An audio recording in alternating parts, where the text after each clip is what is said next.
네, 오늘 시장 정리해보고 내일장 방향과 속도 한 번에 정리해보는 긴급회의 시간입니다. 오늘 이 시간에서는 두 가지 안건 다룰 텐데요. 섹터에 대한 이야기부터 투자 전략까지 꼼꼼하게 세워보겠습니다. 함께해 주신 두 분입니다. 소재민 JNC 투자자문 대표, 김우주 FNC 대표 함께합니다. 두 분 안녕하십니까? 안녕하십니까. 안녕하세요. 네, 이번 연휴가 끝나자마자 우리 증시가 세뱃돈 같은 선물을 안겨줬습니다. 양시장 모두 다 강했는데요. 오늘 시장에서 관심받았던 두 가지 이슈 준비해봤는데요. 화면으로 만나보겠습니다. 네, 섹터가 먼저 나와 있습니다. 첫 번째는 코스닥 이야기고요. 두 번째는 제약바이오와 2차 전지 올라왔습니다. 그럼 오늘의 첫 번째 안건 내용부터 확인해 보겠습니다. 네, 코스닥 올해 두 번째 매수 사이드카 천장은이라고 나와 있는데요. 네, 설 연휴 동안 묶였던 투심이 분출되면서 양지수 오늘 시원하게 올랐습니다. 코스피는 사상 최초로 5,600선을 돌파했고 코스닥 특히 강했죠. 시가총액 상위 종목 대부분이 상승으로 마감했습니다. 먼저 소재민 대표님께 여쭤볼게요. 대표님, 연휴가 지나고 오니까 코스닥 굉장히 강했습니다. 오늘 올해 두 번째 매수 사이드카가 발동되기도 했는데요. 이렇게 코스닥에 투심이 몰린 데는 정책적인 효과가 크다고 봐야 할까요? 사실 정책적 이슈만 가지고 올라갔다기보다는 네. 아무래도 연휴 전에 이제 연휴 기간 동안 미증시 같은 경우가 혹시 투매가 나오진 않을까, 뭔가 지정 확정 리스크가 확대되지 않을까 이런 경계심 때문에 연휴 전에 매도세라던가 관망세가 커졌던 건 사실이거든요. 그런데 연휴 기간 동안 화요일하고 수요일이었죠. 미증시가 반등을 성공하면서 이제 뭔가 위험은 없구나, 관망했던 자금들 폭발적으로 오늘 매수세가 들어왔다라는 점. 네. 그리고 이제 사실 코스피랑 워낙 이제 괴리율이 크다 보니까 이제 키 맞춤이 나오지 않을까라는 이 시장 논리, 거기에 정책 모멘텀까지 더해지면서 오늘 코스닥이 좀 강세를 보였다라고 이해하시면 좋을 것 같아요. 자, 그러면 이제 정책적인 부분을 생각해 본다라고 하면 이제 사실 코스닥의 가장 큰 문제가 뭐냐라고 하면 사실 신뢰도가 떨어진다였거든요. 네. 막 여기저기 뭔가 메인 산업 이슈를 가지고 막 움직이는 게 아니라 뭐 정치 테마니 뭐 알 수 없는 테마들 막 뭐 실적이 뒷받침되지 않는 카더라 뭐 이런 테마들이 막 생기면서 움직였기 때문에 사실 코스닥에 대한 불신이 좀 많았던 것도 사실이고요. 여기에 뭐 동전주라든지 이런 좀 악성 기업들의 패턴들을 보면 자기들이 돈 벌어서 회사를 운영해야 되는데 뭐만 하면은 유상증자하겠습니다. 그래서 주식 찍어내고 이제 감자하겠습니다. 뭐 재무를 개선하기 위해서 감자하고 그러니까 유상증자 감자 이런 걸 반복적으로 하면서 이제 시장에 대한 약간 코스닥 쪽을 투자하는 건 좀 아닌 것 같아. 차라리 코스피하고 말지. 약간 이런 심리가 커졌거든요. 네. 그래서 이제 질적 개선하기 위해서 상장 폐지에 대한 조건도 좀 강화를 했죠. 뭐 동전주 같은 경우는 한 달 동안 동전주를 유지했을 때는 뭐 관리 종목으로 가고 그 뒤로부터 90일 동안 뭐 지켜봤을 때 45일 동안 1,000원 미만이면 바로 상장 폐지. 뭐 이런 식으로 시장의 신뢰도를 얻기 위한 이러한 정책들이 긍정적으로 작용했다라고 보시면 좋을 것 같습니다. 자, 근데 이거는 이제 시장의 신뢰도를 올린다라고 한다면 여기에 추가적으로 시장에 자금을 유입시킬 수 있는 그런 이슈들도 등장을 했죠.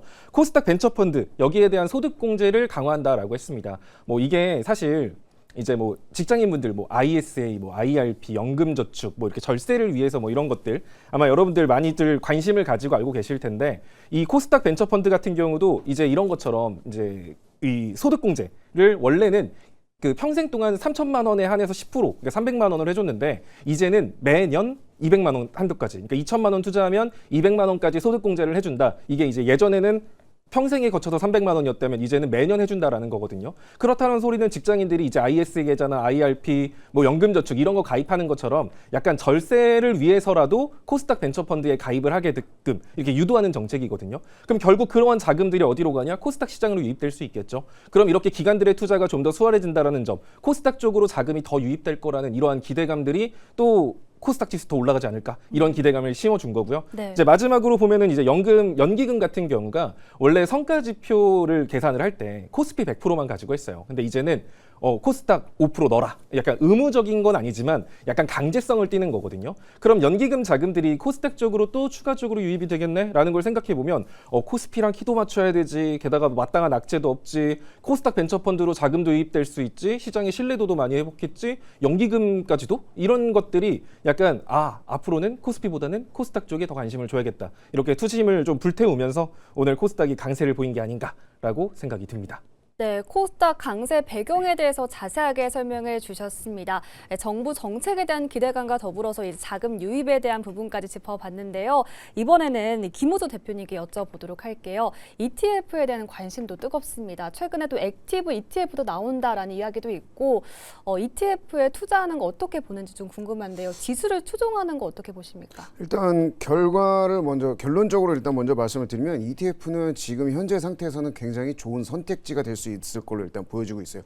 최근에 이제 코스닥 시장에 이제 사이드카가 이제 또 발동될 정도로 수급이 굉장히 많이 들어오면서 아주 뜨겁습니다. 근데 이런 열기의 바탕에는 이 정부의 강력한 의지가 이미 깔려 있고요. 특히 최근에 이제 코스닥 3,000포인트 시대를 좀 이제 이런 시대라는 슬로건이랑 이를 뒷받침하는 이 상패 요건 강화, 이 부분이 이제 근본적으로 코스닥 시장의 질을 완전히 바꾸겠다라는 뜻이거든요. 거기에 맞춰서 또 1,400조 원에 달하는 이 연기금 평가지표, 여기에 코스닥 지수를 반영하면서 이른바 이제 3,000닥, 여기에 대한 유동성의 총동원령이 지금 내려진 상태입니다. 그만큼 그래서 수급이 굉장히 크다라고 좀 볼 수가 있는데, 이런 정책 드라이브 자체가 지금 현재 부실 기업들은 어느 정도 다 솎아내고 또 이 우량한 혁신 기업들로 이제 지수를 완전히 이제 재편하겠다라는 그런 확고한 의지로 우리는 좀 받아들일 수가 있는데, 이 시장 정화와 부양책, 이 두 가지가 동시에 지금 이 가동되고 있는 그런 상황에서는 개별 종목에 대한 변동성 리스크를 일단은 우리는 좀 피해야 될 필요성이 좀 보여지고 있고요. 지수 전체가 우상향으로 갈 수 있는 그런 코스닥 지수 추종 ETF가 지금 현재 상태에서는 가장 영리한 선택지가 아닐까 이렇게 좀 보고 있어요. 그래서 특히 이제 상법 개정 그리고 또 이 거버넌스 개선이 이제 동반적으로 되고 있어서 지수 자체의 이제 밸류에 대한 리레이팅이 이제 확실히 일어날 수가 있는 그런 상황으로 좀 보시면 될 것 같습니다. 그래서 3,000포인트로 가는 그런 길목에서 이 지수의 펀더멘털이 계속해서 좀 강화되고 있고, 이런 부분들이 이제 ETF의 안정적인 이제 안전판을 완전히 깔아줬다라고 좀 봐도 괜찮을 것 같아요. 그래서 상반기, 하반기 자체를 했을 때도 ETF는 우리에게 있어서 지금 현재 굉장히 좋은 선택지가 될 수 있을 것 같고, 코스닥이 이제 단순한 테마 장세를 좀 넘어서 현재 이제 기관 주도의 안정적인 우상향 국면에 좀 진입했기 때문에 ETF 투자 굉장히 매력적인 상황이다, 이렇게 말씀드리도록 하겠습니다. 네, 김우수 대표님께서는 ETF 투자에 대해서 굉장히 긍정적으로 전망해 주셨습니다. 이제 코스닥이 단순 테마를 넘어서 본격적으로 우상향 국면에 진입했다라고 말씀해 주셨는데요. 그렇다면 소재민 대표님, 이제 코스닥도 코스피처럼 오르려면 어떤 부분이 해결돼야 되는지 좀 궁금합니다. 지금 최근에는 실적에 대한 우려의 목소리도 있고 여러 가지 제약사항이 좀 있는 걸로 보이는데요. 어떤 요소가 좀 해결돼야 한다고 보실까요? 사실 코스피 지수는 이렇게 잘 가는데 코스닥의 매수 버튼이 안 눌리는 이유는 딱 하나밖에 없죠. 네. 솔직히 다들 그런 생각하시잖아요. 삼성전자, 하이닉스 물려도 버티면 되겠다. 이 돈 이렇게 잘 버는데. 버티면 언젠가 오른다. 그냥 물리면은 뭐 돈 잘 버니까 배당도 주던데, 이거 배당 받고 버티다 보면 빠지면 그리고 밑에서 과감하게 더 살 수 있는 용기가 생기거든요. 네. 뭐 현대차도 마찬가지죠. 근데 코스닥 쪽의 지수를 견인하고 있는 섹터들을 보면 2차 전지랑 제약바이오 이쪽이란 말이에요. 그러면 사실 얘네들의 실적을 보면은 뭐 제약바이오는 그런 거죠. 기술 이전이 되면 대박이다. 근데 될지 안 될지 확답할 수가 없어요. 그러면은 이 막연한 기대감에 내 돈을 과감하게 투자할 수 있는가? 사실 좀 부담스럽거든요. 네. 그럼 2차 전지 같은 경우도 그래 2차 전지 좋을 거야 라고 해도 아직까지 2차 전지가 실적으로 찍히는 거, 앞으로 뭐 전고체라던가 ESS 뭐 다양한 뭐 비전들이 제시되고 있지만 아직까지는 또 숫자로 찍히는 게 없어요. 그러다 보니까 사실 코스피 지수 대비 코스닥 같은 경우가 힘이 안 실리고 있는 거기도 하거든요. 그래서 지금 중요한 건 사실 이런 불안한 실적에 대한 우려가 해소되는 게 아무래도 제일 중요하겠죠. 이제 여기에 또 추가적으로 사실 패시브 자금들이 유입된다. 연기금의 막대한 자금들, 또 이제 아까 말한 코스닥 벤처펀드 자금들이 유입이 된다라고 했을 때, 이러한 막대한 자금들이 들어왔을 때 과연 이게 코스닥으로 골고루 돈이 흩어질 수 있겠는가? 코스닥 같은 경우는 시가총액 낮은 종목들도 많아요. 그래서 이제 예를 들어 연기금이 이 종목 좋아 보여 해가지고 갑자기 과하게 매수세가 들어갔을 때는 약간 주가의 변동성이 너무 심해질 수도 있는 거죠. 그랬을 때 이런 가격 왜곡 같은 것들이 생길 수 있다라는 것도 약간 변수 중에 하나다라고 보시면 될 것 같습니다. 그래서 코스닥 지수가 이거보다 더 치고 가기 위해서 필요한 건 사실상 그 산업 이슈가 중심이 된 시장의 상승이 나와야지, 뭐 예를 들어 뭐 테마주들이 나죠. 정치 테마 얘기 나오면서 뭐 정책 관련주들 막 이런 것들 사실 코스피 안에서 움직이기보다는 코스닥 안쪽에 핵심 테마들이거든요. 이런 뭐 정책 관련주, 정치 테마 이런 것들. 그러니까 이런 단순한 테마 같은 그림이 계속 나오게 된다라고 하면 사실상 코스닥의 시장 신뢰를 회복하지 못할 가능성이 높아요. 그래서 지금부터라도 코스닥 같은 경우는 산업 이슈 중심으로 테마가 형성돼서 순환매가 도는 게 더 중요하다. 이렇게 정리해 보도록 하겠습니다. 네, 코스닥 안에서는 지금 단순 테마보다는 산업 이슈로 움직이는 장세가 필요하다라고 정리해 주셨습니다. 이렇게 첫 번째 안건 만나봤고요. 이어서 두 번째 내용도 만나보겠습니다. 네, 두 번째 안건입니다. 제약바이오와 2차 전지 이야기가 올라왔는데요. 내용도 살펴볼게요. 네, 제약바이오 vs 2차 전지, 코스닥 올릴 섹터는 라고 안건이 올라왔습니다. 네, 코스닥 안에서 크게 제약바이오, 2차 전지 두 가지 축이 있죠. 오늘은 바이오, 로봇 2차 전지를 중심으로 대부분 종목들 강세를 보였습니다. 김우주 대표님, 오늘 그동안 지지부진했던 제약바이오도 좀 올랐는데요. 코스닥 안에서 제약바이오, 2차 전지 어떤 섹터를 좀 유심하게 봐야 할까요? 이거는 약간 성향의 차이가 좀 있다라고 좀 볼 수가 있을 것 같은데 지금 현재 시장에 대한 시선이 좀 분산돼 있지만 저는 이 두 가지 중에 하나를 만약에 뽑으라고 한다면 저는 무조건 2차 전지로 갑니다. 네. 그래서 코스닥에 일단은 여전히 좀 심장의 이 2차 전지다 이렇게 저는 좀 확신을 하고 있는 그런 상황인데 최근에 이제 일론 머스크가 이제 AI 그리고 또 이제 데이터 센터에 폭증하는 에너지 수요를 또 이제 지상 발전만으로는 감당할 수 없기 때문에 이 전기와 변압기에 대한 부족이 AI 산업의 이제 최대 병목이 될 것이다 뭐 이런 식으로까지도 얘기를 했어요. 이 말을 조금 더 역설적으로 우리가 좀 보면은 전력 효율을 극대화할 이 에너지 저장 장치 그리고 ESS죠. 그리고 이 고성능 배터리의 수요가 아주 이 기하급수적으로 증가할 수밖에 없다라는 걸 일단은 증명을 하는 거거든요. 그래서 26년에는 확실히 이제 전력망 재편과 또 이 안정화가 본격화되는 그런 해로 좀 볼 수가 있는데 ESS 시장은 거의 연평균 17% 이상의 고성장을 기록하면서 배당 수익까지도 챙길 수 있는 그런 실적이 아주 좋은 그런 섹터로 좀 부상을 하고 있고 AI 데이터 센터 운영은 기존에 이제 10배 정도의 많은 전력이 좀 소모가 되는데 이걸 안정적으로 공급할 수 있는 이 답은 결국에는 이 대용량 ESS뿐이다. 이렇게 일단은 좀 말씀을 드릴 수가 있을 것 같아요. 거기에 대한 부분 때문에 2차 전지가 계속해서 좀 우리가 핵심으로 좀 볼 수가 있을 것 같고 2차 전지 자체는 이제 전기차의 부품을 이걸 넘어서 이제는 AI 인프라의 핵심이자 또 이제 에너지 안보의 주축으로 완전히 이제 좀 뒤바뀌고 있는 그런 변화 과정으로 좀 보고 있는데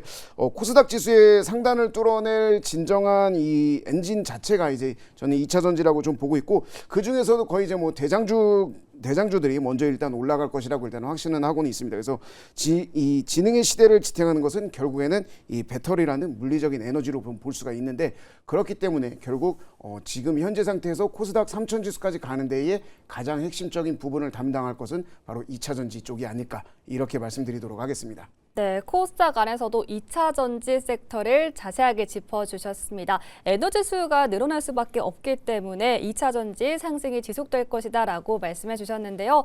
그러면 소재민 대표님 의견이 궁금합니다. 사실 좀 짐작이 갑니다. 그동안 2차 전지를 안건으로 좀 많이 가져와 주셨는데 제약바이오 vs 2차 전지 어느 쪽 보실까요? 2차 전지죠. 네. 사실 진짜 예전부터 정말 2차 전지 최근에 시작하기도 전이었던 것 같은데 그때부터 여러분들한테 2차 전지를 참 많이 말을 했는데 아까 말씀해주신 그러한 ESS라던가 이런 산업적 성장에 대한 기대감 당연히 2차 전지 충분히 매력 포인트입니다. 근데 좀 관점을 조금 다르게 해석해서 좀 남겨드리면 결국 지금 코스닥 지수가 못 오르는 이유가 뭔가라고 하면 아까도 말씀드렸던 것처럼 결국 실적에 대한 부담이거든요. 네. 그러면 결국 코스닥 지수가 오르기 위해서는 필요한 건 우리가 다들 알겠지만 코스닥의 메인 섹터가 뭐냐? 2차 전지, 제약바이오 이거 다 알아요. 그래서 코스닥 지수가 멀리 가기 위해서는 아까 뭐 2차 전지가 좋고 제약바이오는 안 좋냐 이런 관점으로 보시면 안 됩니다. 돈의 흐름이라는 건 결국 코스닥 지수가 더 치고 올라가기 위해서는 2차 전지가 대장을 하든 제약바이오가 대장을 하든 어쨌든 둘 다 올라가게 되어 있어요. 그런데 최소한 한 명은 발목은 잡으면 안 되거든요. 최근에 그 코스닥 지수가 약세를 보였던 배경 안에서도 제약바이오 강할 때는 2차 전지가 발목 잡았고요. 2차 전지 강하려고 하니까 제약바이오가 발목을 잡는 이런 그림들이 많이 나왔거든요. 그래서 이런 거 생각을 해보면 결국 코스닥에서 2차 전지 제약바이오 누가 더 매력 있냐라고 하면 결국 코스닥 지수 올라가면 둘 다 올라가지만 2차 전지 쪽을 조금 더 주목해 볼 수 있는 게 아까 말한 이 실적에 대한 우려. 사실 제약바이오 같은 경우는 예를 들어 이 연기금이라던가 이 막대한 자금이 들어왔을 때 여러분들이 투자하는 입장이라고 생각을 했을 때 뭔가 신약 개발하면 정말 대박인 걸 알지만 그런 자금 약간 되게 귀한 자금을 그렇게 공격적으로 사실 투자하는 건 좀 부담이 된단 말이에요. 확실한 실적이 뒷받침되지 않는데 기술이 나오면 대박이 날 거야. 근데 기술이 나올지 안 나올지 이걸 100% 단언할 수가 없기 때문에 리스크 관리가 상대적으로 힘든 게 사실 제약바이오 섹터예요.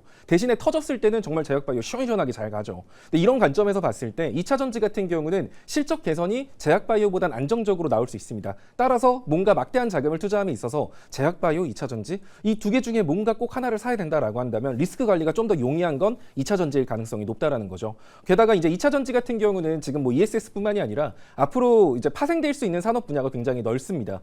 지금 여러분들 뭐 피지컬 AI 그래서 로봇 때문에 AI 그 2차 전지들이 또 주목을 받았죠. 근데 피지컬 AI라는 게 꼭 로봇만 있는 건 아니에요. 결국 AI 소프트웨어가 어디에 탑재되느냐가 중요한 거거든요. 뭐 로봇에 탑재되면은 피지컬 AI 로봇이 되는 거고, 뭐 예를 들어 자동차에 탑재되면은 뭐 자율주행으로 연결될 수 있는 거고요. 그러면 아직까지 시장에 추가적으로 등장하지 않은 게 뭐가 있냐라고 생각을 해보면 결국 차세대 하드웨어라는 거거든요. 그러니까 우리가 컴퓨터 쓰다가 스마트폰 시대로 바뀌면서 굉장히 삶이 많이 바뀌었잖아요. 이런 식으로 사람이 밀접하게 사용할 수 있는 이러한 기기들의 변화가 생긴다는 거예요. 뭔가 윈도우가 나왔을 때도 그렇고요. 안드로이드나 이런 것들이 나왔을 때도 그렇고 뭔가 새로운 OS라던가 소프트웨어가 등장하면서 거기에 맞춰진 차세대 하드웨어는 꼭 등장을 해왔어요. 그렇다라고 한다면 차세대 하드웨어, 스마트폰 다음에 폴더블폰? 사실 이것도 스마트폰의 좀 진화판이죠. 그럼 결국에는 뭐 공간 컴퓨터, 비전 컴퓨터라든지 XR, VR, 스마트 글라스 이런 식으로 지금까지 우리가 일상생활에서 접하지 못했던 차세대 하드웨어가 등장할 가능성이 높다라고 예상해 볼 수 있는 거예요. 그럼 거기에 우리는 뭐 스포이드 가지고 기름을 넣을 수는 없겠죠. 결국 거기 안에도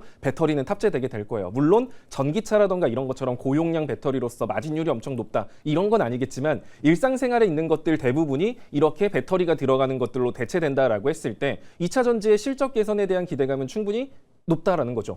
그런데 이제 2차 전지 쪽에서 우리가 또 매력적인 포인트를 잡아보자면 결국 리튬이온 전지나 이런 것들은 중국하고 싸웠을 때 가격 경쟁력이라든지 기술력 자체가 비슷하기 때문에 중국 쪽의 점유율을 많이 빼앗겼다. 그렇기 때문에 2차 전지는 우리나라에서는 뭐 대단하다라고 하지만 전 세계에 놓고 봤을 때는 시장 점유율 그렇게 높지 않은데 뭐 약간 이런 우려가 있었던 거죠. 근데 전고체 같은 경우만 보더라도 삼성 SDI 같은 경우가 아마 전 세계에서 가장 빠르게 상용화를 할 것 같습니다. 뭐 기술력이 글로벌 탑이다라고 말할 수는 없겠지만 이러한 인프라라던가 생산 속도 이런 것들을 봤을 땐 시장 점유율을 먼저 우선적으로 확보할 수 있는 게 2차 전지 전고체 부분인 만큼 이러한 부분들까지 고려를 해본다라고 생각해 보면 2차 전지, 제약바이오 이 두 개 중에 뭐에 좀 힘을 줘야 될까라고 하면 저는 개인적으로 2차 전지에 힘을 줘야 되지 않을까라고 생각이 듭니다. 네, 소재민 대표님께서는 역시나 2차 전지를 꼭 집어서 언급해 주셨는데요. AI 산업이 확장되면서 더 많은 곳에 사용될 수 있겠다. 그러면서 실적 개선에 대한 부분 짚어봤습니다. 이제 김호조 대표님께 궁금한데요. 코스닥 안에서 이제 2차 전지 외에도 뭐 로봇도 있고 우주항공도 있고 정말 다양한 섹터가 있는데 또 다른 유망한 섹터 어디라고 전망하실까요? 2차 전지랑 같이 봐야 되는 건 뭐 제약바이오 제외하면은 저는 당연히 이제 로봇이라고 좀 생각을 하고 있어요. 최근에 이제 현대차 그룹이 이제 양산형 아틀라스까지도 좀 공개를 하면서 네. 본격적인 이 생산 체제 구축을 이제 선언한 이 부분에 대해서 우리가 좀 주목을 좀 해야 되는데 로봇 자체가 이제 실험실에 이제 화려한 데모를 끝내고 이제 실제 산업 현장에 투입되는 그런 투입되면서 이제 돈까지 벌어다주는 그런 이 실전 설비로 거의 진화했다라고 좀 보면 될 것 같아요. 최근에 뭐 이제 로봇에 대한 부분 이번에 뭐 중국에서도 굉장히 많이 나왔는데 이 휴머노이드 로봇의 이 제조 공정 부품 정렬부터 시작해가지고선 이 복잡한 업무까지도 다 수행을 하는 그래서 이후에는 이제 양산이랑 거의 뭐 출하 단계까지도 진입을 한 그런 상황이라서 굉장히 이제 지금 코앞에까지 왔다라고까지도 좀 보시면 될 것 같아요. 거기에 맞춰서 이제 테슬라의 옵티머스 그리고 또 이제 현대차 아틀라스 이 부분이 공장 라인에 이제 배치가 되기 시작하면서부터는 이제 피지컬 AI 생태계 경쟁 자체가 이제 이 불이 붙었다라고 좀 볼 수가 있을 것 같아요. 이런 경쟁이 있어야 또 이제 더 발전할 수 있는 그런 부분이고 이 국내 로봇 기업들 자체도 이제 핵심 부품으로 볼 수 있는 뭐 감속기라든지 뭐 이런 부분들이 계속해서 좀 발전을 하면서 세계적으로 이제 이 새로운 노동력 자체를 좀 수출하고 있는 그런 상황으로 좀 볼 수가 있습니다. 그렇기 때문에 2차 전지와 이제 같이 좀 볼 수 있는 쪽을 이제 당연히 이제 로봇이라고 좀 보고 있고 26년에는 현재 상황보다도 훨씬 더 이 성장이 큰 그런 부분을 맞춰서 이제 2차 전지를 받쳐주는 흐름으로 좀 보시면 될 것 같아요. 그래서 코스닥이 3,000포인트를 가기 위해서 2차 전지가 많이 올려준다면 그 뒤를 받쳐주는 게 바로 로봇 쪽이다. 이렇게 좀 보시면 될 것 같습니다. 네, 김호조 대표님께서는 로봇 쪽을 유심하게 봐야 한다라고 말씀해 주셨는데요. 그러면 소재민 대표님은 어느 쪽 보실까요? 마찬가지로 로봇 쪽이긴 한데 네. 이제 저는 좀 더 파고들고 싶어요. 로봇 안에서도 감속기부터 부품들 되게 많잖아요. 근데 사실 이 부분이 우리나라가 막 전 세계 탑 기술력을 가지고 있다던가 압도적인 점유율을 가지고 있는 건 아니거든요. 그럼 로봇 안에서 핵심 부품이 뭔가라고 생각을 해봤을 때 로봇 안에 눈을 역할을 담당하는 게 또 카메라 모듈일 거고 네. 자율주행이라던가 아까 말한 스마트 글라스 차세대 하드웨어 기기에도 카메라 모듈은 들어갈 거예요. 근데 이 카메라 모듈에 대한 기술력만큼은 우리나라가 전 세계에서 약간 탑 기술력을 가지고 있습니다. 그래서 카메라 모듈 디스플레이 이런 쪽을 여러분들이 좀 눈여겨보시면 좋을 것 같습니다. 네, 소재빈 대표님은 카메라 모듈과 디스플레이도 눈여겨보면 좋을 것 같다라고 말씀해 주셨습니다. 네, 오늘 이렇게 코스닥에 대한 진단과 투자 전략까지 꼼꼼하게 세워봤는데요. 많은 인사이트 나눠봤습니다. 함께해 주신 두 분 여기서 보내드릴게요. 긴급회 여기서 마치겠습니다. 고맙습니다.